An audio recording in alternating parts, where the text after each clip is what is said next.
Good evening, everybody, and welcome to another edition of the Sports Exchange. My name is Scott Morgan, Roth the Motor City Manmouth. Just had a great show on Pundits Pundit with my colleague Jacob Christner. Jacob, why don't you give an overview of what everybody had a chance to hear us talk about on Pundits Pundit, and then we'll get Oh, into we had a real good show. For anybody that doesn't know the Pundits Pundit, this is Brett's first time I've seen him here. Pundits Pundit's very much like a more advanced version of Outside the Lines. Very much of a news magazine type of thing. We talked, and tonight we talked about the Brittany Griner coming home. We also talked about Kirsten Henning, that she's as someone. Kirsten Henning as someone who decided not to kneel and she's suing because they kicked her off the team. Then another one. We had all kinds of different ones like that. We talked about those type of things, not just like regular sports. Very good. All right. Well, let me give everybody an overview of the agenda, and then I'll introduce the crew. We will be talking about the late Mikeleach. I'm going to stand up for a moment and let you know I have a Mississippi State shirt on. I was able to go out there and buy that when I was in Tennessee. Every now and then I'll look for some interesting clothes on the clothes racks in the sports section. And this one popped up. I bought it. Now, never glad I did, because on nights like this comes in handy when we're talking about Mikeleach. So we'll talk about Mikeleach. Carlos Correa signed a really big contract with the Giants. Talk about the Washington Capitals and Alex Ovechkin, who's now joined the 800 club. And then we're going to talk about Argentina and France and Lionel Messi. You're going to really like that one. And the Heisman Trophy. And then we'll talk about the Detroit Lions, and everybody gets a parting shot. With that said, I will introduce the crew. Rick Curdy, back from another day over. But last night it was inside the pigskin. Welcome back, Rick. Thanks, Scott. And my pundit and basketball bros colleague, Jacob Christner. Welcome back, my friend. Yo. And the new guy on the block here, Brett Gardepy, who I met through Empire Sports Network, and he resides in Wisconsin and also is on Fire Up Wisconsin with Candy. Welcome to the Sports Exchange, Brett. Now you've been inducted into the club. So I'm glad to be here. And the creator, my co-creator of the Sports Exchange, George Eichhorn. Welcome back. Good to be here, Scott. Thanks for having me. All right, well, you know what? We have a busy agenda, so let's get right to it. Mikeleach, still hard to believe that he died Monday at the age of 61 due to heart disease. His air raid offense revolutionized college football. Mississippi State will still play in its July 2nd ReliaQuest Bowl game against Illinois. Defensive coordinator Zach Arnett has actually been named the permanent replacement head coach, and this game is in Tampa, Raymond James Stadium. Ironically, a pirate ship is in there. I know that was Coach Leach. His primary thing is he liked the Pirates. So, Rick, put into perspective about Mikeleach and how badly this guy will be missed. Oh, man, he's an innovator. It's just sad because his press conferences are never about football. He'll talk about you should get a lope. He talks about what I think he had a comment saying, you know what irritates me more about people is people getting irritated all the time, something like that. He's funny, he's wise. Everywhere he goes, he wins. I was just watching some things about him earlier in the day, and he never played college football. He actually played rugby. And so I just thought that was fascinating. Like, wow, he never played college football, and yet he's one of those offensive-minded geniuses that we hear about. And he never played college football. So I just think that's amazing. That just shows how creative he was and what a genius he is, and he's really going to be missed. I'm going to miss him a lot, and I know wherever he went, they're going to miss him. But I'm still surprised and shocked by it because it happened so quick. I just heard he had a heart attack, and then all of a sudden he died. So he'll be missed. And never met the guy, but he seemed like a really, really nice man. And rest in peace. Yeah, I hear he had a heart attack and they didn't get to him quick enough, and that led to seizures, which led to a lot of other things along the way. And before long, Coach Lee left us and went to heaven. So, Jacob, put into perspective about how badly Mike Leach will be. Well, let me tell you this. You remember there's between my show and this show, there was times I was talking about how much these older coaches, they were innovators at one time, then they got old, and then they just stopped innovating. Mikeleach was 61 years old. Right. Which, here's the thing about it. When most people were getting 61 during the time they were just acting old, they were getting old, and they would stop innovating. They stopped all that. He never did. He's always trying to find a new way for his air raid offense. And then, but the biggest thing about it is I think it's really, really sad because truthfully, he's only being 61. he could have been a podcast monster after he retired. Just Imagine. Because of all the things that he could have talked about. Just like off the cuff, off the beaten path. You think of Bobby, bringing this up, Brett. Think of Bobby the Brain Heenan. Imagine him with a podcast, him and Gorilla. Oh, that would have been phenomenal. I mean, it would have been phenomenal. That would have been mikeleach. That would have been mikeleach right there. The phenomenon, it just off the cuff, off the beaten path, the fun, the hilarity, just the quick wit, all that kind of stuff that we can think about. We're going to miss that out of there. But most of all, his players love me. And not every coach gets that luck. And those are the things I think about all the time. And it's like, I brought it up on the Pundits Pundit. I'm going to say this here. We saw about Steve Keane, the GM of the Cardinals. He's going to take a break because of health. There's no question it's because of mikeleach. So it's like maybe this is going to lead to something where we see more coaches do this, the older ones at least. And who knows, some of the younger ones could be too. Okay, Brett, some thoughts about mikeleach. Yeah, you guys covered this really well, and it's definitely unfortunate what happened with mikeleach. Everybody loved him. He was just as much as a phenomenal coach he just seemed like an even more phenomenal person. It's really a shame that you need 60% to win 60% of your games to get required into the NFL or the Hall of Fame there, and he has 59.6. Yeah. So that's really unfortunate. I kind of hope they make like an exception for him because he definitely deserved it. So yeah, just an unfortunate tragedy overall. Okay, George. Yeah, I do an annual article about the people that left us in the previous year for a couple of publications I write for, the Motor City Tribune, Detroit Monitor. That is one name I did not expect to add to my list. I was stunned. I was caught off guard. He reminds me of another guy from way back. His name was Don Coryell, the coach. You talk about an innovator. Mike was like that, just like Coryell was. And Mike, you hit it on the head, Jacob. He had the respect of his players. They loved playing for him. They loved practicing with him. And he was always having a fun time, as well as, answering things about bigger than football, like you said, bigger than life, issues that pertain to life, as opposed to just gridiron X's and O's. We're going to miss you, Mike. Well, I think the one thing that people have to understand is not only was he a creative, instinctual guy, had a heck of a sense of humor. But one of the favorite lines he talked about is getting married. Just elope, be done with it, don't bother. And then he talked about when he dies, the obituary. I don't care what you're going to write, I'll be dead anyway, so I won't even have to worry about it. So, but he just always went out there and took things into perspective. And not only that, he left behind a really good coaching tree as well. So you think of Lincoln Riley, Cliff Kingsbury, Josh Heupel, the group goes on and on. So mikeleach, rest in peace, gone way too soon. And it's just unfortunate that, and another thing I read today too, is he won't even be eligible for the National College Football Hall of Fame. He needs a 600% to get in. And I believe he's at 596. This guy took programs that weren't any good and turned them around. So, it's not like Texas Tech, Washington State, Mississippi State are considered glory jobs, even though they were in Power 5 conferences. So with that said, once again, Coach, rest in peace. Next topic, Carlos Correa. San Francisco Giants agree to a 13-year, $350 million deal. He's 28 years old. This contract, to me, compares or ties to Bryceharper, 13 years, $330 million with Philadelphia. In March of 2019, Correa received a full no-trade clause and a contract without any opt-outs. Well, you know what? I know that he actually played for Minnesota a year ago, decided to wait for the market, and I think his patience definitely paid off. Well, we got some baseball people here, and none other than Rick Curdy. Give me your thoughts about the Correa situation.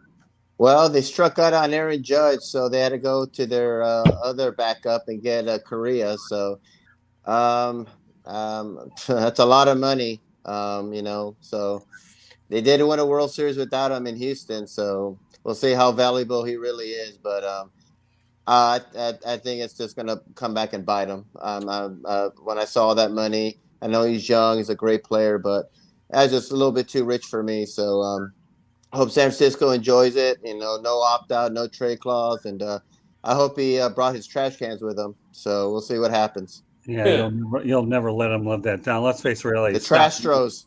Yeah, Scott Boras is one heck of an agent, and he paid off again, right? He needs to be in the Hall of Fame. They should put him in the Hall of Fame right now, Scott Boras. He's the best agent out there. He always gets his clients way more than they deserve. So good for Scott Boras. I'll turn over to Jacob. The 13 years, I was bringing this up on Pundit also. The 13 years is, you hear this, you hear 9 years on coaches. You'll hear all these. This is the agents and lawyers talking. This is their world. It's like this is what I keep saying to people, that agents and lawyers run all these leagues. They want the bigger. It's like it's not necessarily the money, it's the years.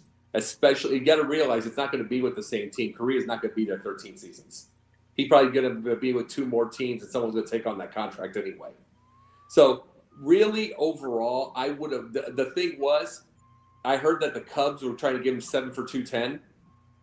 It's $30 million. That's $30 million. You can do what you can do.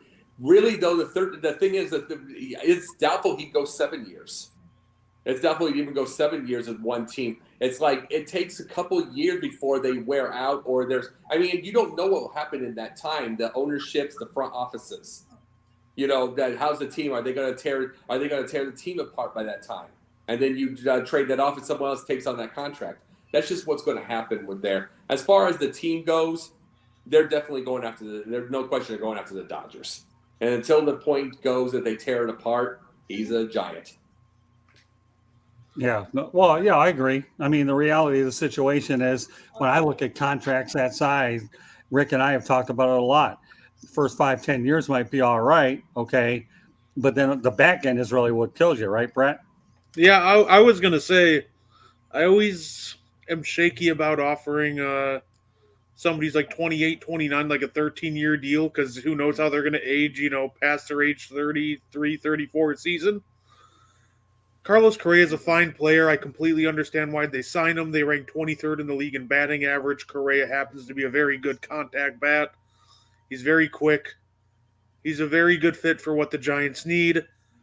My issue isn't necessarily the short term. It is once we start getting into the back end of that contract. And I think it's going to get to a point where now if they want to get rid of him, it's going to require them parting with a young prospect, or they're going to have to get rid of additional assets to get rid of it. So I don't necessarily like it that much, but let's just hope that they can win early, because I don't think it ages well. Yeah, I agree. All right, George. Well, these are ridiculous contracts. I'm sick of them. These guys are getting way too much money. Baseball's just letting this whole thing mushroom once again. I lived through this with Cabrera and the contract they gave him here in Detroit, and he's just petering out the last few years between injuries and lack of production. It happened with so many other players. I mean, it's crazy, the money they're getting. And I agree with all you guys said. I mean, the back end of this stuff is just crazy. And Jacob's right. A lot of times these guys are not going to last with that team. They think they're going to be a so-and-so Giant for the rest of their career, a Detroit Tiger for the rest of my career. Well, Cabrera's he's staying here, so that's not an issue. But it's just way too much money, and teams are spending way too much. And I kind of feel sorry for a low-market team like Minnesota. I mean, I'm sure they had hopes that they would be able to retain him for more than just one season, but it didn't happen. So the Twins are on the outside looking in.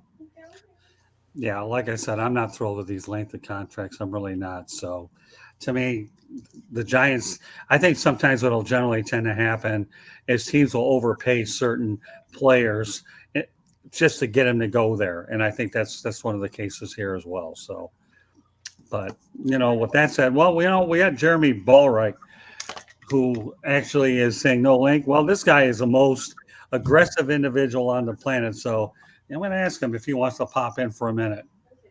So, but meanwhile, with that said, okay, Washington Capitals captain Alex Ovechkin scored his 800th goal of the year via the hat trick on the road and a 7-3 win over the Blackhawks in Chicago. He's 37 and trails Gordiehowe 801 and Wayne Gretzky at 894. He was drafted first overall by Washington in 2004. I think what makes this really interesting, though, is this guy has played his entire career in one place and has scored 800 goals, okay, with the with the Capitals. So with that said, Rick, give me your thoughts about what Alex has done. It's absolutely amazing. I mean, he's going to pass Gordiehowe, which that record was untouchable, and then it became more untouchable with Gretzky. I don't think he'll get Gretzky. He could. I don't know, because he did score 50 goals, I think, for the 9th time in his career, which I think tied Gretzky. But I don't think he will, but he'll come close to it, but won't be surprised. But what he's done is amazing. One of the greatest goal scorers of all time. First ballot Hall of Famer. He's won a Stanley Cup. He's done everything. He's made tons and tons of money. Married, kids. I mean, living the American dream. And so he's just one of the greatest that we ever seen of our generation. So happy to see that. And he seems like a really nice guy. And will be interesting if he can catch Gretzky. Jacob? You were Ricky brought up a really good point. Talked about how amazing it was. Let me tell you how even more amazing it was. When Gretzky was and this is no slight against Gretzky, he's the greatest of all time. You know what I'm saying? So it's no slight. But when Gretzky broke that record, it was a completely spread out, high octane game. It literally, including defensemen, were coming in on the break. Everything like that. That's what they were. You had you had a couple defensemen go 50 goals. You'd have all this way more high octane. Now it's more set offenses. You have more set offense. Everybody kind of has a role to play. It's a little more slow. Mind you, it's still athletic. It's still all that, but it's not as high octane. You are planning out plays, a lot more plays, and he still scored 800 goals. It's still scored. And and by the way, when Gretzky started in the league and he started most of those, the goalie couldn't even sprawl out onto the ice. The goalie couldn't get out on the ice to make a save when he started in the league. So that tells you something. He scored 800 goals with the goalies being this good. All right. Well, guess what? We have a new person. Complete your thought. Jeremy's joining us as well. We have some good stuff. But go ahead and continue. Here's a story of a man named Brady. Yeah, that's all right. Go ahead. All right, continue your thought here. I think he was all done, Scott. Oh, were you? Okay. Yeah. Well, you know what, Jeremy, you just got in the right time. Okay, we're what I told them. We have a few topics, and you definitely come in handy on a few of them. All right. Okay. Washington Capitals captain Alex Ovechkin scored the 800th goal of his career via the hat trick on the road 7-3 win over the Blackhawks in Chicago. He's 37, trails Gordiehowe 801 and Waynegretzky 894. After by Washington in 2004, played his entire career. What are your thoughts about the magnitude of his accomplishment? Well, how many players have hit 800 goals? I mean, that says the magnitude of it right there. I mean, he's an amazing player. He's been a great scorer. If he had a better team around him, the Washington Capitals would have more championships because he's that dynamic of a scorer. Okay. All right. Go ahead, Brett. I think what makes it crazier, too, is how quickly he did it. He did it in 182 games, almost quicker than Gretzky did. You know, Gretzky scored 894 in 1,487 games. He just hit 800 in 1,305. So it's completely wild, and it's just incredible. Third person only ever to get 800 goals, and I don't think it's completely unrealistic that he passes Gretzky because he still has 3 years left on his contract, unless he decides that he wants to hang it up and he's done. And before then, he still has 3 years to do it. The rest of this season, I don't see it as a very unrealistic jump for him. He's been absolutely phenomenal, and I don't really expect that to slow down anytime soon. George? I saw Alex play the Red Wings on November the 3rd at Little Caesars Arena. And what I noticed is, you know, he knows his position, sort of what Jacob said earlier. He's a slot man, and they use him in that position, especially the power play.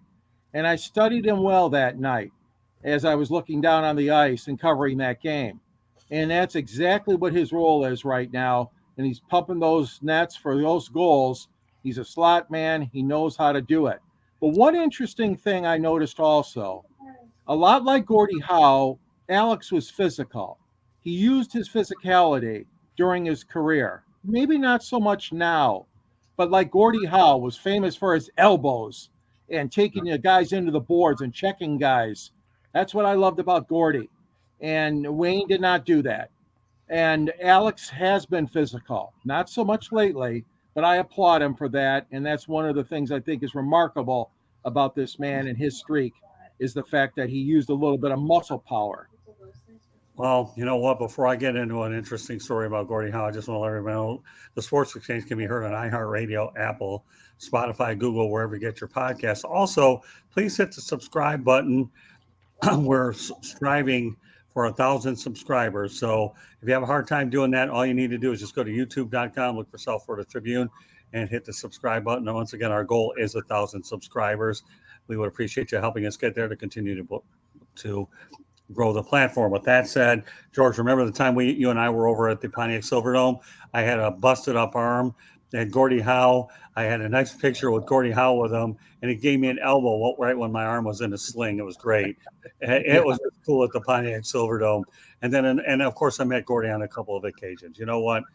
I think Wayne-Gretzky would not have scored as many goals in the physical era, but Ovechkin could have adapted that because he's more of a physical player.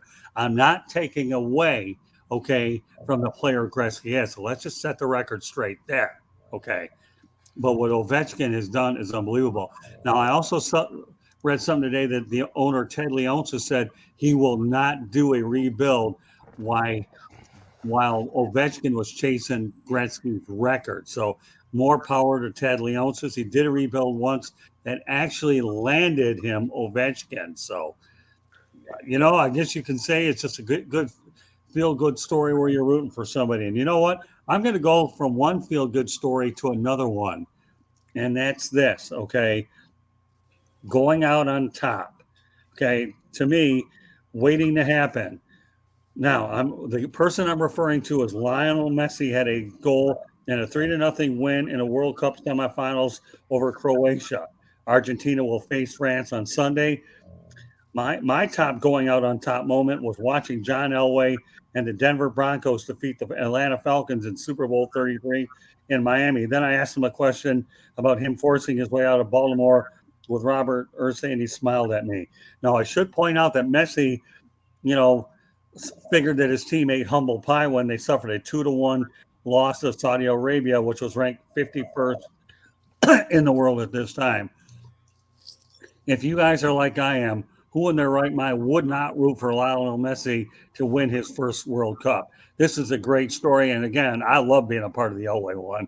But Lionel Messi here. Now, what could be interesting for South Florida people, however, is that once he's done in Argentina, there's talk that he would come to Inter Miami. That could be a story for another day. Rick, some thoughts about Lionel Messi? Well, he's one of the great soccer players of all time. You have Ronaldo, you got Maradona, of course, Pelé, Messi. He's done everything. He hasn't won that championship yet. He's kind of like Peyton Manning, where he had all these great years, all these big numbers, and what eluded Peyton was that Super Bowl, and he got 2. And so I think this is Messi's to lose. And I mean, they're in the finals. I'm rooting for him. He seems like a nice guy, one of the great soccer players of all time, one of the great athletes of our generation, up there with Ronaldo. And I'm rooting for him. I love to see him win it because that's just pretty much the only thing that's missing in his resume is a World Cup. Yeah, just an amazing story, Jacob. Yep. And if he goes to Inter Miami, and just to say this, I'd be very glad that the only thing he had, he'll have it. And if he goes to Inter Miami, I have no question in my mind that he's going to be pulling a David Beckham and buying a soccer, basically buying a soccer team. That's what he's aiming. To me, that's his aim is next. Is once he's gone, he's going to be getting into business ventures like that. What's up, bro? Yeah, you know what? That's amazing too, because once you've done everything in your respective leagues, or Premier League and all these other ones out there, you come to America strictly for business. Now, who was that? Drago, whatever his name, Dragan Simkavich or whatever. You know who I'm talking about? The guy that played for the LA Galaxy. He came here for like a couple years and then went back. They all I don't remember the name myself. Yeah, he had a weird name. Yeah, he did. Different name. Don't know. But he did play for the LA Galaxy.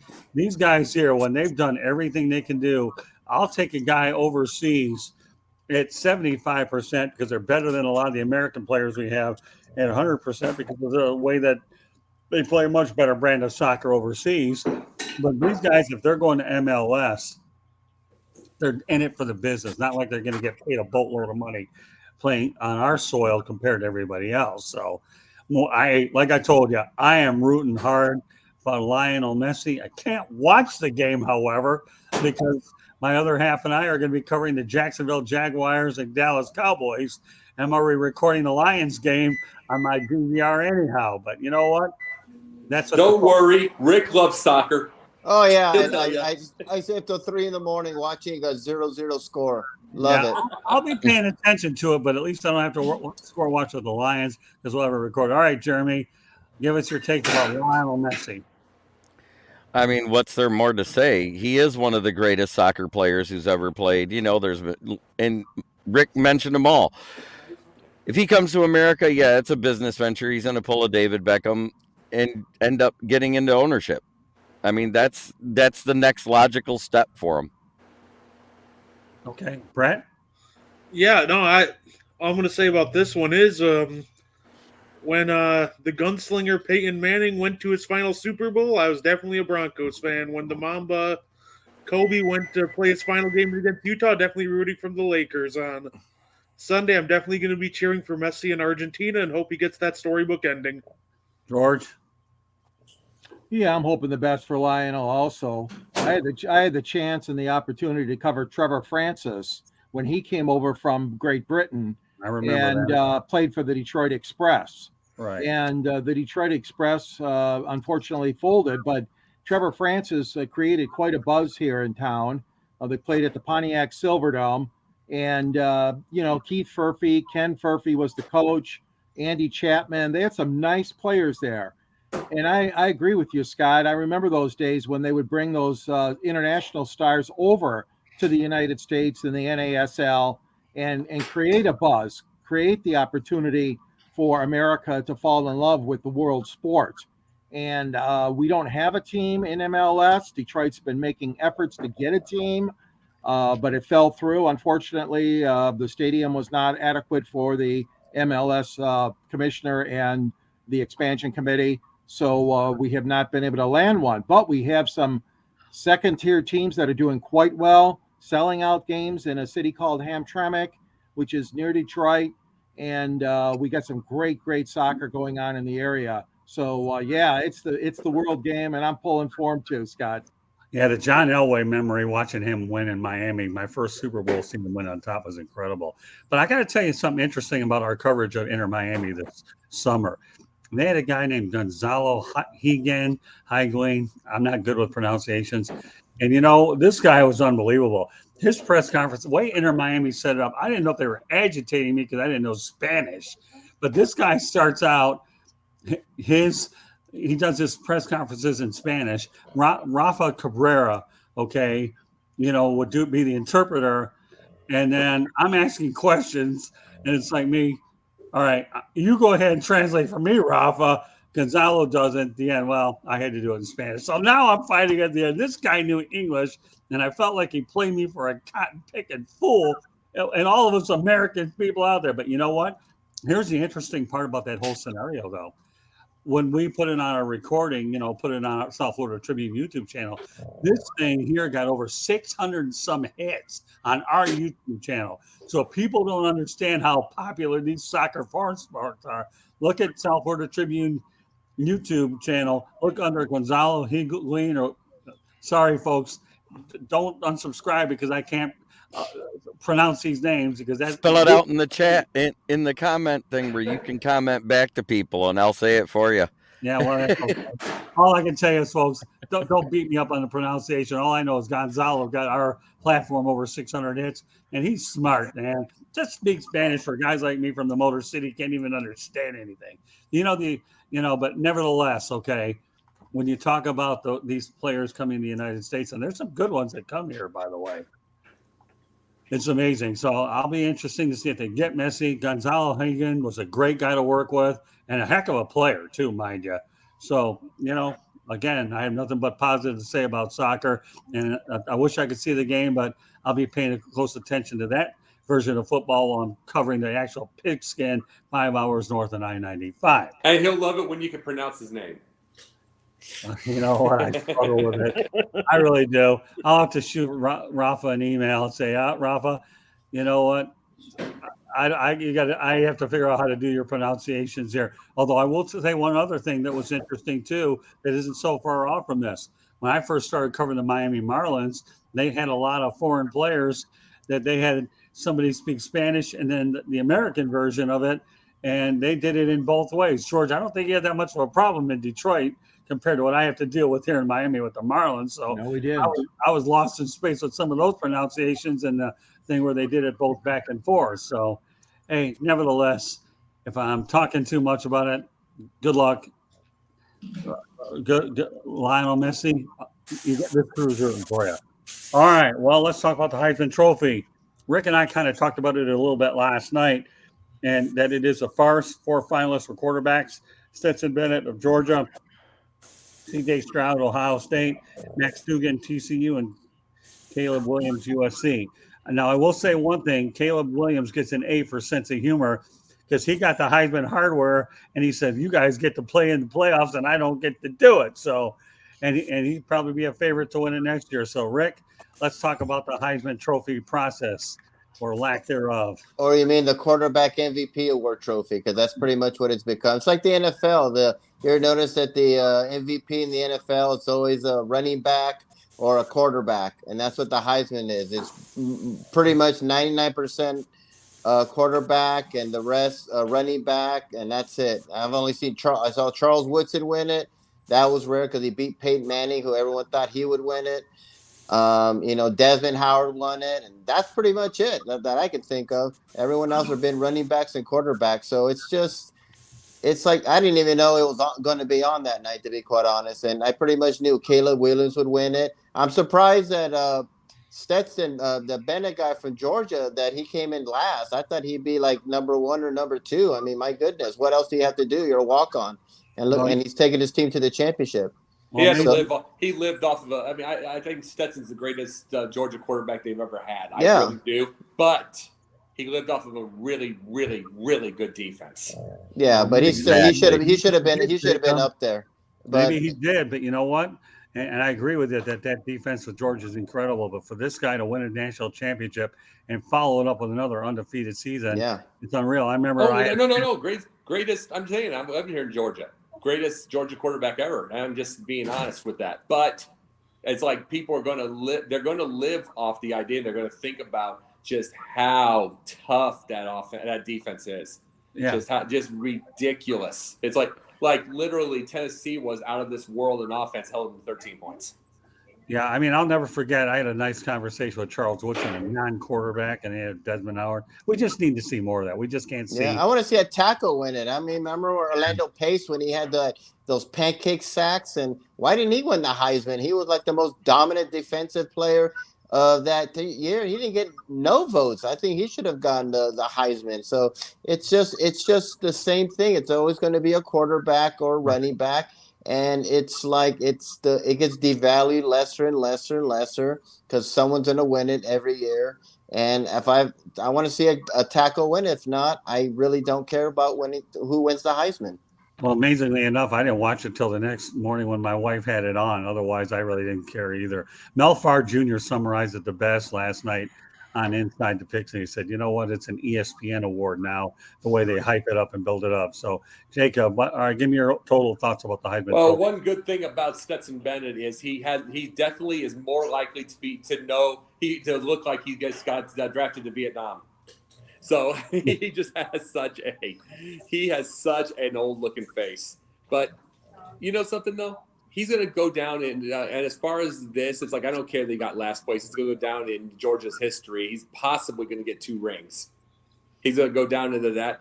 that would have been a icing on the cake if he would have gotten it, if he would have gotten the Heisman. But in the end, he's going for a second ring. There's very few that ever get that. Very, very few. And he's going to go into the NFL probably like a fifth rounder. He'll be out in 2-3 years and do something else. He's just not an NFL quarterback, but good for him to be the best. Being the best Georgia quarterback, I mean, that can last 30, 40 years. Yeah, no, not the worst thing in the world. All right, Jeremy, the Heisman Trophy. It is a farce. I mean, there are, like last year, you could have gave it to Sauce Gardner if you wanted to, because he was the most dominant cornerback we've seen since prime time in college. Right. He didn't give up a touchdown since his junior year of high school. How many guys can say that as a corner? Then you got, what about Aaron Donald that year? How dominant he was. You got all sorts of defensive players that have been good, but it took a player like Charles Woodson to be the only purely defensive player that won it, because guess what? He didn't just play defense. He played wide receiver. He returned punts. He returned kicks. He did everything for Michigan that year. Good point. All right, Brett. Yeah, I think it's about time for somebody on defense to win it. At least next year, let's make it a non-quarterback. Yeah. Since 2010, we've had 2 non-quarterback winners. And they were both running backs. Smith. Oh, I forgot about Devonta Smith. Yeah, Devonta Smith. Yeah, but so I would definitely want to see some guys on the defensive end get some love there next year, and hopefully just a couple more overall, at least finalists in the next couple years. Like, I don't even need them to win. Can I just see them at least in like the top 3? Like, we're thinking about you. Oh, last year we had one in the top 3. Oh, there you go. Yeah, but Brett, I'm Hudson. Yeah, but I want to piggyback off of Brett's point. Okay, right now at least get a non-quarterback in there as a finalist or 2. And that's where I'm going with you, Brett, on this, okay? At least make it look like there's a puncher's chance that you got something else other than a quarterback. Yeah. I mean, I would have been satisfied to get running back in this year just in the Final Four. But 4 quarterbacks, seriously? And let me say this before I turn it over to George Eichhorn, okay? Just because you win the Heisman Trophy doesn't mean you're destined to have a great career. I can tell you how many Heisman flops there have been, and we might use that as a separate topic for another day, but not today. I just think to see 4 finalists that are quarterbacks is a joke, George. I'm just saying. Yeah, wasn't it exciting to see Johnny Manziel there on the stage? to your point, Scott, a lot of the flops were sitting on the stage there. Okay. Yeah. And Blake Corum of Michigan gets penalized. Oh well, he's sorry he got hurt in the next to the last game of the year. So he slipped out of the top 4. He didn't no invitation to New York City. And I understand that, the thing is, you guys got to remember, you called it an ESPN award. No, this is voted on by the college broadcasters and writers. So it's not just a group of guys sitting in ESPN headquarters that's picking this. Okay, so if your beef is with the network, you're wrong. These are the writers across the country. That's a very prestigious vote. So I'm just saying that it's a wider audience, okay, that does this and narrows it down. They don't announce enough of the voting process, but these are guys that cover the sport game in and game out. Those are the guys I'm disappointed with, and ladies that vote. Who was number 2 last year in the Heisman voting? I don't remember. Aiden Hutchinson. There you go. Yeah. Remember? Because number 3 was CJ Stroud, and he goes, how the hell did you get here? I sacked you 6 times. Oh. And Desmond Howard had some words last year with him on the stage, I remember. Stroud. Right. Yeah. Well, good thing. Well, Smoking Jeremy, we always get laughs and information out of you. That's the one thing that's very consistent. Yeah, I have a little faith now in the Heisman voting, just a little. But I want to see a defensive player, win it, a kickoff returner, somebody different instead of a quarterback, running back. Hey, though, a kicker. Smoking. Thanks for bringing up Aiden Hutchinson. Appreciate it. All right. Yeah. Well, all I can tell you is forgot about him. All I can tell you is, please, next year, I don't want to see 4 quarterbacks in New York. No. I struggle to watch it anyway. So just make it at least Give me a reason to watch it because you didn't do that this year. All right, well, you know what? I had to get to an NFL topic, and this is the one I've chosen to get to. Are the Detroit Lions 6-7? They are a feel-good story after a 1-6 start. We know that the jaredgoff Matthew-Stafford trade is turning out to be a win-win situation. The Rams got their Super Bowl out of it, and the Lions may have Goff for another couple of years or so. Rick, I'll let you start it off. The Lions are an amazing, amazing story. I've been on Dan Campbell, not a fan, and he's proven me wrong this year. They've done great. They started out really bad, and they're like the hottest team right now in the NFL. And Goff, I mean, he should be like comeback player of the year. You know what he's done. I mean, he was tossed on the side like garbage by the Rams. Went to the worst team at that time. And it looked like poor Jared Goff, his career is over. And boy, I was wrong about that. This is probably one of his best seasons he's having. He looks great out there. He's in command. He's in control. It looks like he's having some fun there in Motown. And they're a great story. And it's nice to see the Lions doing well. You know, for so long, they've been really bad. A lot of bad head coaches, just bad play, just dumb way they would lose games would be dumb, but they're putting it all together and they got a chance of making the playoffs, and I hope they do, and I hope they make some noise. So I'm happy for them. And actually, they'll be playing in Charlotte on December 24th over, was it Bank of America Stadium, I believe? Yep, and that's going to be a great game because both those teams are in the hunt. Even though the Panthers, they're still in and they could win their division. So that's another amazing story that's happening here in my city. Hey, I'll get, like I said at the outset, I'll be able to see the game because the best part about living in Southern Florida, you should get a lot of the New York teams, and the Lions are playing the Jets. So we're recording it. So that'll be working out. It worked out well when the Giants were in town, too. I didn't have to go to a sports bar to really watch it. So, yeah, it's okay. I'll be in Jacksonville, but I'll be hitting the TV, hopefully, if the Lions win. If they don't, then it's an easy delete. Okay, Jacob. At first, when I saw Dan Campbell, I thought it was going to be Matt Patricia went to a gym. But the biggest thing is he won me over from like minute one. Really, it's like because there is something besides X's and O's with coaches. It is intangibles. It is what that you can tell that he's going to have, that the players are going to have his back and he's going to have theirs, and that is big in a locker room. This is what a lot of fans don't understand. I mean, one of my final points is going to be about fans, of course. But it's like, but the thing is, he's got that. And I said from the beginning, 3 to 4 wins first year, 6 to 7 second, and playoffs next. And it's like I love. But I'll tell you this: the job he's done with Jared Goff, unreal. It just means he believes. He's not listening to fans, idiot fans. He's not listening to knee-jerk, emotional nitwit fans. He knows what he's doing. He's played the game. He has an understanding, and he is basically he's a motivator. And you know something? Sometimes you need that. Sometimes you need that. It's like, what's his X's and O's? His X's and O's are he's aggressive. He's an aggressive player. He's got a bunch of fourth downs he's gone for. That's his game. And you need all kinds in a certain way. And he's going. Guess what? He's about to get a big extension really, really soon. About to get an extension. I have no question in my mind he's going to get an extension, and he deserves it. And Detroit, doesn't matter if I'm right or wrong about this year. Next year, they're going to get even better and better. Yeah, and I think the thing is, anytime you play for a coach that really wants you and believes in you, and Sean McVay was losing that belief in him, a change of scenery does work out well, and it definitely has paid some dividends. Sean McVay, I'm going to just say this real quick. The thing about Sean McVay is he is somebody that the personalities are different.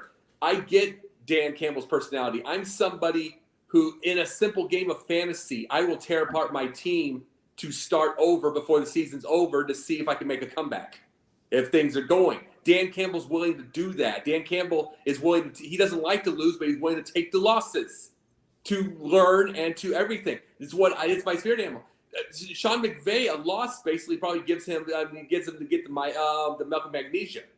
He hates to lose. He despises it, and it's like, and then he just basically gives up on the people that are there. I mean, I think Sean McVay's a tremendous coach, but if you want a guy that's going to have all the patience in the world to build something, you want Dan Campbell.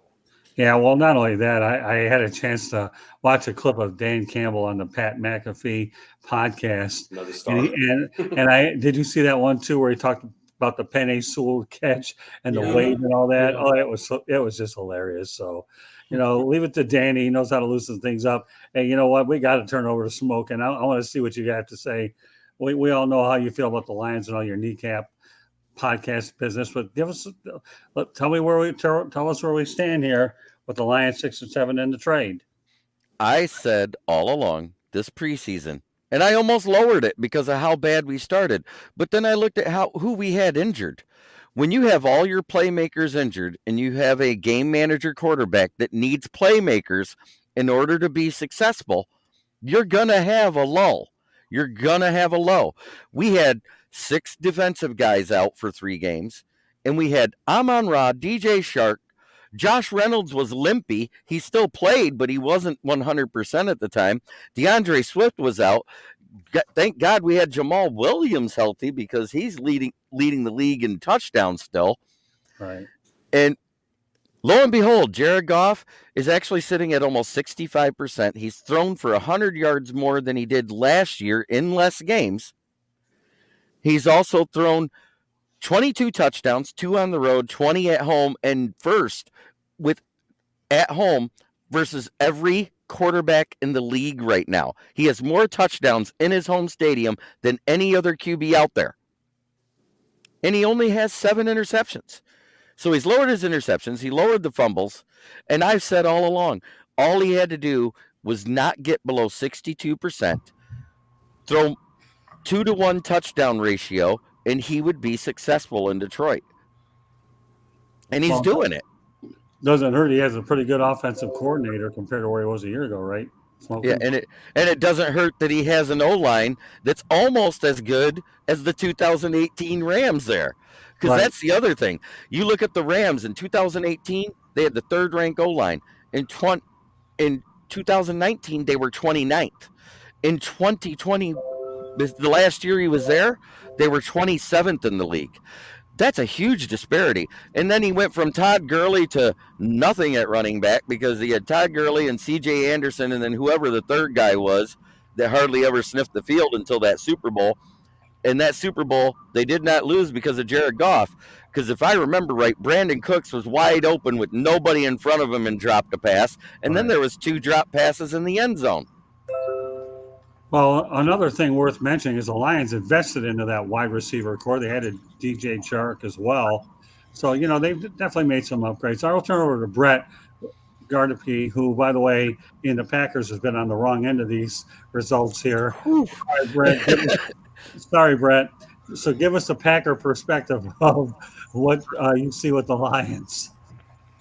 What's nice with Jared Goff is he still has 2 years, about 40-some million left on his contract. All right, so I think that Jared Goff is turning a corner with the Lions. I think he's actually a good quarterback. I think he's not going to be elite. He's not going to elevate talent to win you games by himself, but I think he still is a good quarterback. But if he shows signs of regression, there's no dead cap or anything to release him after this year, I believe. Like, they can cut him for almost nothing. It only saves $10 million to cut him next year. It's 2024 where they can save 100% of his salary. 2024. So what's nice that's kind of nice though, because now it's like, all right, you still got a couple of years, and if it works out, great, give him that extension. If not, overall, I really like where the Lions are. They're a nice young team on the rise. I love Hutchinson. He's freaking fantastic. He's very well going to be in that top three of defensive rookie of the year. I'm not sure if, like I said, Sauce will end up losing that one, but if he does, I think it very well could be Hutchinson that beats him out. I think in the next 3 to 5 years, it could very well end up being the Lions being one of the teams in the running for one of the best teams in the NFC North. Because the Packers are obviously, they're probably about, if they haven't already aged out of that window, they're about to, unless if Jordan Love all of a sudden steps in and starts dominating right away. Oh, yeah, right. Yeah, I didn't want to He looked say it. pretty good. He I looked just- pretty good at the winning a last single game. with the Packers. Jacob, for he the looked pretty quarter. good. For a quarter. I would say I'm not the highest on Jordan Love. I think he played well considering the circumstances and everything, but I'm not going to run out and say he's the greatest because he threw a touchdown pass to Christian Watson when Thank you. that was Christian Watson more so running a 4-3 and just burning every defender in his path. But no, I think the Lions have a very real shot at being the best team in the NFC North within the next 3 to 5 years if they make all the right moves. I'm very high on them. Even as a Packer fan, I hate to say it. And listen, even if we start sucking, the Lions start doing good, I'm still going to talk smack to Jeremy every time we play. But I actually am very high on them. That's okay. The one thing that I should tell Jacob, George, and Rick is Brett and Jeremy. Brett and Jeremy came from Empire Sports, and I was able to add them to our team. So having them both on tonight's show is pretty cool stuff. All right, George, you've been patiently waiting. So, and you've been at more games than any of them. So I get a kick out of you, my friend Brett. In the next 3 to 5 years, come on, Detroit's ready to win it, the division next year, probably. All due respect to our friend Brett, I don't mean to burst your bubble, but the Lions are just at the cusp of it right now.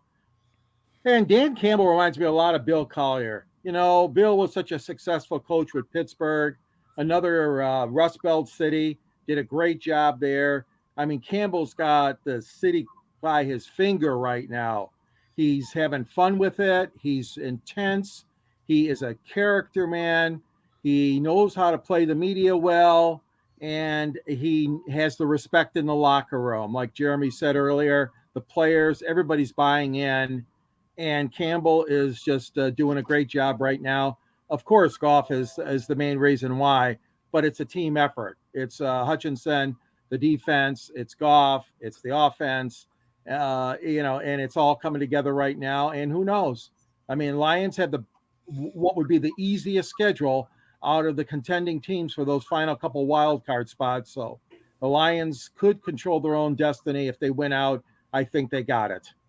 Well, I can tell you one thing. They've been a national story all week on ESPN, and I've enjoyed the comments coming from all the different shows that I actually watch because I like to gauge reaction a little bit in terms of respect level around there as well. So I don't want to get too gung-ho with them, but they, like you say, George, they have 4 winnable football games. They really do, albeit 3 of them, I believe, 3 are on the road, but yeah, right. But they get the Bears at home as well, so it'll be interesting. So, all in all, I think we've been really strong all night. So, what I'm going to do now is, as a custom, we're going to have our parting shots. Rick, lead it off. Well, we've been talking about football. We've been talking about Dan Campbell, and great story. And the awards are coming up. We're talking about the Heisman, but I'm excited to see who's going to win Coach of the Year, and I think that we should have co-winners for Coach of the Year in the NFL, and it should be Steve Wilkes and Dan Campbell. The reason why is because those teams started out horribly. One of them had a coach fired, and both those teams are in the playoff hunt. Panthers could win their division. Steve Wilkes just came out of there. Matt Rule was a disaster. 49er fans showed up to Charlotte, and they're playing great. They had a great win against Seattle. And we've been talking about the Lions, about the intensity of Dan Campbell, and who I said was a complete farce, but he's proven me wrong. If I was voting, I'd love to see co-coaches of the year in the NFL. To me, it's Steve Wilkes and Dan Campbell as my coaches of the year in the NFL. Yeah, and you know what? Hopefully Steve Wilkes gets a full-time job with the Panthers. That's a personal opinion. All right, Jacob. Dear Chicago, and I'm talking Bears fans. The ones I've loved for so long, 38 years now. Let me say this part here. Got one of the most dynamic quarterbacks that we've ever seen in our lifetime. But you want to know what your issue is? Your issue is you're treating him like a circus act.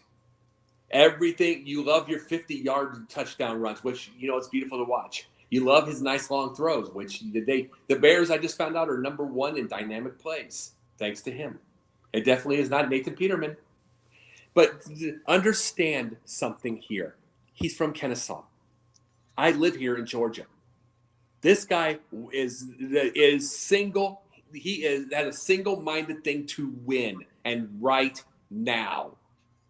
He hates this losing. You don't seem to care. You don't seem to care about the thing because you're turning him into a circus act. You just want to be entertained. I saw that with the whole thing in the last 4 years before that. You got pissed off when there was winning if you were bored. This happens to you. But guess what now? You've got a guy who wants to win. Yeah, you love to win with him, but he'll want to leave if they don't win soon. And you're not going to see it, and you're going to get ambushed. But you've been warned. You've been warned. I've been warning it over and over. I love the guy. Everybody thinks I hate him. No, I love the guy. I love his competitiveness. I love that he wants to win. But you Bears fans don't deserve him. And obviously you're referring to Justin Fields, right? You darn straight. Okay, fair enough. All right, Jeremy. Well, mine is for all those Detroit fans that were saying Goff is done. He has a noodle arm. He can't throw the ball deep. What were those first 2 touchdown passes he threw this last week? Oh, yeah, 38 yards through the air for a 41-yard touchdown to Jamison Williams. He goes, why'd you guys draft such a fast receiver? He'll never hit him.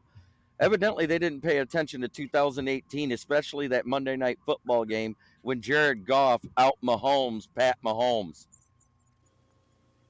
He had 6 more deep passes than Mahomes had. He had 2 less interceptions, and they won that game in overtime. Do you guys remember that game? The highest scoring 51-48. Highest scoring Monday Night Football game in Monday Night Football history. And we're not just talking about the Super Bowl era. We're talking about as long as Monday Night Football was on. That being said, chillax. Let things progress. It's the second year of a rebuild, and we're right where we should be. I said all along this team would probably be a middling team hovering around 500 through towards the third quarter of the season, and that's right where we're at. We're 6-7. We're almost 500. All they got to do is stay the course, run the ball, set up the play action pass, hit people deep. Shark was a decoy to begin with, but I don't think he got here as healthy as he is now. Those 4 weeks that he missed was huge for him, and he's playing well. So enjoy it. Don't always ask for a change when a change isn't needed. Very good. All right, Brett. Oh man, I might as well talk about my team, the Packers. So I'm very much understanding the fact that we're kind of stuck trying to run it back and try to go to the playoffs next year. Nobody's trading for Aaron Rodgers, and that have a $59 million cap hit to trade him. We have an interesting decision this offseason. This is the one I want to refer to. For the love of everything holy, make sure we keep Aaron Jones and actually use him next year. For anybody that doesn't know, we can save about $11 million to cut him in cap space. So this offense is really ugly without him, and we definitely need him next year if we're going to try to make a run. So even if it's cutting him and then signing him to a longer-term deal with a lower hit, just make sure we retain Aaron Jones this offseason. Okay. George? Well, my parting shot is the Detroit Pistons. The 8-22. Yes, thank you. They beat the Charlotte Bobcats tonight. Hornets. Hornets. Whatever they're called.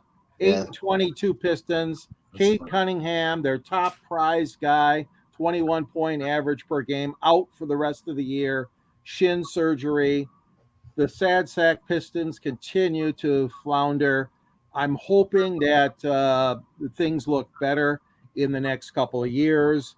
But boy, oh boy, they're snake bit again. Their star player is out. Good luck drawing fans to Little Caesars Arena the rest of the year, Pistons. And Dwayne Casey, I'm not sure you're the right man anymore. Okay. Well, I'm going to New England. I'm going to talk about it's a good time to be a Boston sports fan. It really is. You know why? The Boston Celtics are 22-7, and they had the best record in the league despite a coaching change. And the Boston Bruins are 23-4-1. My goodness, this city's had a lot of championships, especially in the new millennium. And with these two teams playing as well as they are, maybe the Red Sox are losing free agents a little bit. The Patriots are around mediocrity. Who knows? Maybe they might get in the playoffs. But I'll tell you one thing: if you're a Celtics fan and you're a Bruins fan, at the TD Garden Arena, you have a lot of good. You're getting your money's worth with the play that both your hockey team and basketball teams are. And Boston came pretty close to regaining the lead in all-time championships over the LA Lakers, but the only thing got in the way of them was the Golden State Warriors. So more power to the Boston fans and more power to you guys for an excellent show tonight. Glad that we were able to get Jeremy involved as well. I didn't know if he was tied up with his sideline responsibilities with his Lions stuff, so he came a little bit late in the game, but he came at the right time nevertheless, because the topics were right there when we needed them to be. So you can thank Will Vogel because he goes, "Hey, Scott just went live." Oh, yeah. Well, yeah, okay. Well, I can thank whoever I want, but nevertheless, we're glad you made it anyway. So, with that said, this concludes this edition of the Sports Exchange. We have one more episode the rest of the year, and that'll be next Wednesday night. We're going to be talking about the big sports headlines in 2022. I'm sure a lot of us will be on here with us. Brett, obviously, you have a date with Fire Up Wisconsin with Candy Ebling, Eric Katz, and yes, Mr. Rick Curdy. So, meanwhile, great show tonight. Enjoyed having all 6 of you on. First time I've done a show with 6 people. And I have to tell you, it didn't look that bad. So, you never know. We could be adding 6 people to the party, and to me, it suits me fine. The more voices we get on, the more our followers can have over there. So before I turn it over to you guys, let people know where you get a hold of, since we have a little bit more on our end. I'll just say this: the Sports Exchange can be heard on iHeartRadio, Apple, Spotify, Google, or wherever you get your podcast. Excuse me. And please hit the subscribe button. I believe it's the red button on your screen, or just go to youtube.com, because here at the South Florida Tribune, we're striving for 1,000 subscribers, and we need all the help and support that we can. We do a lot of good broadcasts on site, as well as the streams that you're seeing right now. We get it a lot of places. Our website is www.southfloridatribune.com. You can email us at southfloridatribune@gmail.com, and you can follow us on Twitter at Tribune South. With that said, I'll go around the horn, let everybody else provide their contact information. Rick, lead it off. You can find me on my website, www.charlottebats.com. We have a petition on there. Please sign it. We're trying to bring Major League Baseball to Charlotte, North Carolina. I'm on Facebook at Charlotte MLB, Charlotte Bats Baseball. I'm on Instagram as Charlotte Bats, and I'm on Twitter, Charlotte Bats Baseball. LinkedIn under Rick Curdy. If you have any comments or questions, you can email me at cltbatsbaseball@gmail.com. All right, Jacob. On Sunday nights, Basket Bros got Scott with us, for the Basket Bros. Monday nights, now, brand new show starting this coming Monday. The Pundit Views, going to be all interviews, one-on-one interviews. Going to be with sideline people and with the sports and entertainment. So it's going to be a lot of fun. Tuesday nights during the season, Confidential. Confidential, that's going to be, but it's not 11 o'clock anymore. Wednesday nights, tonight was a triple header, but normally a double header with this. Thank you, Scott, was on with us. And this. And this show also, Sports Exchange. Thursday nights, I'm away from the Pundit, and I do with Yin and Yang with TJ Sanson. Good show, has to do with politics, has to do with film, has to do with psychology, lots of different other things going on in theater. And then when I'm invited, I'm on the gauntlet. Okay. Jeremy? Well, you can find me on Fire Up Michigan on Mondays. You can find me occasionally here for the Sports Exchange on Wednesdays. You can find me on Inside the Pigskin every now and then, depending on when Scott needs me. I go wherever he needs me. Why? Because I write for the South Florida Tribune under the Motor City Tribune, and I just love talking sports. They also can find me with my podcast, which is also being presented by Sideline Sports as well now, Kneecap Biting with Smoking Jeremy B on YouTube. You can also find me with my writings at the Motor City Tribune and with these guys. I love talking football.